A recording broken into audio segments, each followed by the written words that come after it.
Do you want to become a better grant writer? Here are 5 grant writing mistakes you want to avoid. Let's get into it. Hey y'all, this is Tiffany with Boss on a Budget. I teach people to start nonprofits and how to raise money from the ground up. If you need help with fundraising and you need accountability and training to help you learn how to fundraise, comment join below and I'll send you a link so you can sign up for my private membership.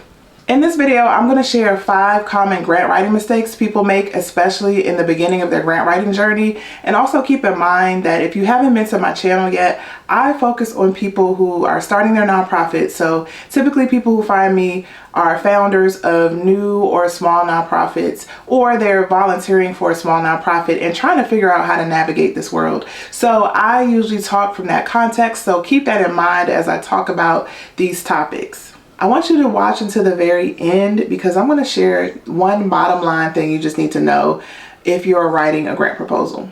This is the first mistake. You are too long-winded and you're not being direct with your writing. When people write grants, sometimes they get in the mind that they have to sound smart or they have to sound sophisticated. And for a lot of people, sounding smart and sophisticated means you use big words or you fill up your sentences just with a lot of fluff, honestly. And so they believe that when they write like that, it makes them appear smarter, it makes them appear more competent and capable to the person on the other end trying to make the decision about whether or not they're going to approve this grant proposal. But what you need to realize is there is actually another person on the other end of the grant proposal and they have to read it. So the more words that you add there, the more you make it complicated and difficult to decipher, the harder it will be for them to figure out what it is you're even asking for. And they're more than likely going to turn away that particular grant proposal. So when you are writing, try to make your sentences short. Try to make sure that your paragraphs are short, so no more than 3 to 5 sentences per paragraph, because you have to remember somebody actually has to read what you're writing and you need to make it clear in a way that they actually stay awake and they actually stay engaged as they're reading your narrative. Also, there's a such thing as active voice versus passive voice. So a sentence written in active voice would be, I found the store. But the same sentence written in a passive voice would be, I was able to find the store. So you're using more words instead of getting directly to the point. That was a very simplistic example, but I hope you get the point that you need to use action words. You need to capitalize on using verbs, using them early on in your sentences, and just getting right to the point. The other thing is there's often a word count or a character count when you are writing grant proposals. So it's to your advantage to write less words because then you're able to write the narrative with ease and not worrying about cutting out the meat of your proposal. One thing you got to realize is when you first start writing, this is especially in the beginning, that you're going to write a lot. It's not going to be perfect, but write something and then go back to it and start taking pieces out to make it clearer and more concise. And when you get people to look behind you or to preview or edit what you've written, have them look with that kind of mindset. Help me figure out or cut out words that are unnecessary, or if I'm using phrases and I can just replace them with one word, help me to do that. Here's the second mistake. There's not a clear flow in your writing. So whether you realize it or not, when you are writing a grant proposal, there's a structure that you need to use to create the story or the narrative that you're trying to present to the grant funder. Because all you're doing is making a case. You're trying to make a persuasive argument for why this funder needs to fund this particular project or needs to fund your organization generally. So the way you structure your proposal matters because you're building them up to help them believe that you are the right organization to solve an issue, and then you're showing them how you're going to do that and you're showing them what the impact and the result will be. There's a natural progression that you need to use when you are writing your proposals. Here's the thing though. Grant proposals or grant applications, sometimes those are used interchangeably. They're all different. Sometimes you'll have a process where you just have to answer questions. And so that's all you need to do. You need to be able to answer the questions directly and get to the point. But sometimes you're asked to present a proposal. Sometimes a funder will say, well, submit a letter proposal, which may be 1 to 2 pages of you writing down what you want to do. Or maybe you're invited to actually write out a full-fledged proposal. And a lot of times with government grants, you have to write a long, detailed proposal using their structure. Well, what you need to understand is that you are trying to educate these people. You're trying to make a point so that at the end of them reading, they're like, oh, I know that this is needed and I know this organization should get funded. That's the point of it all. You're trying to make them get to that point. So a lot of what you do in the beginning is laying the groundwork for why your organization is needed. What is the problem that your organization or your project was created to address? And who are the people who are going to benefit from that? Well, why do they need your services? Why is it so important that this even be looked at, or this even be a topic that you focus on? Or why is this something that the funder should care about? You have to make the case. You can't go into this thinking that, well, they just want to fund people, so I'm not going to spend a lot of time explaining this because they should get it. No, this is your time to show them and to make the case. So you have to present data and you have to present information to talk about why your organization or the project is needed. So I actually broke down how to write a need statement, because what I'm talking about is you crafting a need statement. And I actually recorded a video before breaking down how to do that. So I'm linking that above in case you need to see that video as well. But you start with the need or the problem you're addressing, and then you talk about what you plan to do. What are the activities you're going to put in place? Basically, what is your programming and why is your programming the answer to the need that you laid out in your problem statement or in the beginning of the proposal? So when I say you need to have a flow, it needs to flow so that people can see the thread all the way through. Oh, this is a problem, and this is why we designed our program this way, because our program is going to specifically address what we identified as a problem, and it's going to make sure that that problem doesn't exist anymore, or we lessen the impact of that problem, right? So you're making them connect so that it makes sense. And then after you present what you plan to do with the grant funding, then you're going to talk about what's the outcome of it all. What is the expected result of what you plan to do based on the activities that you put in place? What is going to change about the people that you're serving in terms of their behaviors or their perspectives or their skills and knowledge? Whatever it is that you're hoping to impact, basically your outcomes, you need to kind of lay that out in your proposal. That is a really simple way of outlining the structure of a proposal, but that honestly is the core of what you need. There are also pieces like your budget, which is very important, and other pieces like supporting information and things like that. But above all else, just make sure everything connects. You don't want people to look at your package and say, well, what is this for? Or why is this needed? Or I don't understand. When they get to a point where they're like, I don't understand, that's not a really good place for you to be in. So I want you to make the case very clearly and plainly so that once they finish reading the proposal, there's no doubt that you are an organization that can address this problem and you are the right organization to address that problem. Number 3, your narrative does not match your budget. So a lot of times when grant funders receive your proposal, the first thing that they look at is your budget. The first thing they want to know is how much you're asking for and what you're using it for. And some of that is they are very strict, or there are stipulations on where they want their money to go. So some of that is, well, is this in alignment with what we or where we want to spend our money? But also you need to make sure that whatever you said you want to do in your budget matches what you actually said you're proposing to do in your proposal. So if you're proposing to hire staff and you want to serve 500 kids, but in your budget for your program, you're asking for $5,000, well, how are you going to serve 500 kids on $5,000? That is actually a real scenario that I have been involved in, where the funder pushed back and said, you're not being realistic about your budget. And see, this is what happens with people.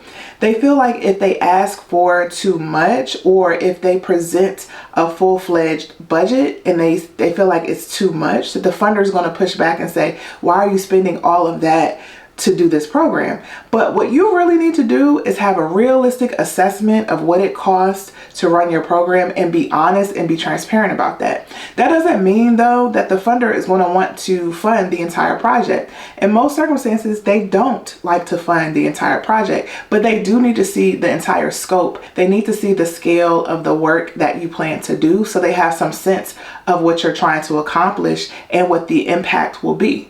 And that budget and that narrative helps them see that. But if there's not alignment there and the numbers that you have in your budget don't really match up with what you're trying to say, then they're going to have a lot of questions. And again, you don't want to be in a place where they're asking questions or they feel like that you're trying to manipulate the situation or you're not being honest and upfront about what it takes. And here's the thing I'll say before I go to the next point. There's this weird power dynamic when it comes to grant funders. You feel like they have the money, so I don't want to be completely honest, or I can't tell them the good, the bad, and the ugly, or I don't think they really want to know how much this costs. I just am trying to get this money, so let me just say what looks good so I can get through this. And I encourage you not to do that. I know it's hard because sometimes you need the money and you got to do what you got to do. I get it. But I would say when you can, be honest and transparent with the funders you want to work with, because in the end, that helps you. So for example, let's say you're not honest about what the project costs and the funder has these expectations that you're going to do all this miraculous work on a small budget and then you're not able to perform or meet your benchmarks, then what? But if you had been honest and transparent with the funder along the way and said, this amount of money will help us do this, but if we had this, we could accomplish much more, then the funder knows the landscape. Then they know whether or not they want to participate in that, whether they want to fund more, or they may even find or collaborate with other funders to support your work. But again, if you're not honest, then that conversation won't happen and it won't be a healthy relationship. So just be upfront and be real and accurate with your numbers. Number 4, what you're requesting is not in alignment with what the funder wants. So funders don't just throw away money. There is a purpose, there's an objective behind the money. If it's government funding, a lot of times it may come from a law or it may come from a rule where they have to spend money on certain things and the money has to go towards a certain project or type of work. With foundations, a lot of times they have strategic planning, or they think about the things that are best interest to them or to their board members, and they decide where they want to fund and who they want to fund. And typically they have in mind the type of organization they want to work with and the type of work that they want to support. So you need to do your research to make sure that what they have articulated is what they want to fund is actually what you do and matches your organization, because you are wasting your time if you think, oh, I'm not exactly a good fit, but they're going to see how fabulous we are and they're going to fund us. A lot of people have that approach, and that's just not a wise use of your time. Sometimes you can submit a proposal to a grant funder, particularly a foundation, and it not match what they're interested in, but it piques their interest and they may want to talk more, or you may not meet all of their requirements and they're still interested in you and they may want to talk more. But I would tread lightly and I wouldn't do that or take that approach in every situation. So for example, if you do work in a particular topic area that the foundation or the grant funder doesn't fund, it's very unlikely that they're going to fund you unless they have some kind of personal stake in your work or have some kind of relationship with you that may open the door for them to do that. But there are other requirements that there may be some wiggle room on. So for example, they may require you to have an audit, but for small organizations, you don't have the budget for an annual audit, or you may not have reached the threshold in your state that requires a financial audit. So in your mind, you're like, oh, I shouldn't go after this grant because they have an audit requirement. But sometimes with stuff like that and producing financial statements, funders will work with you.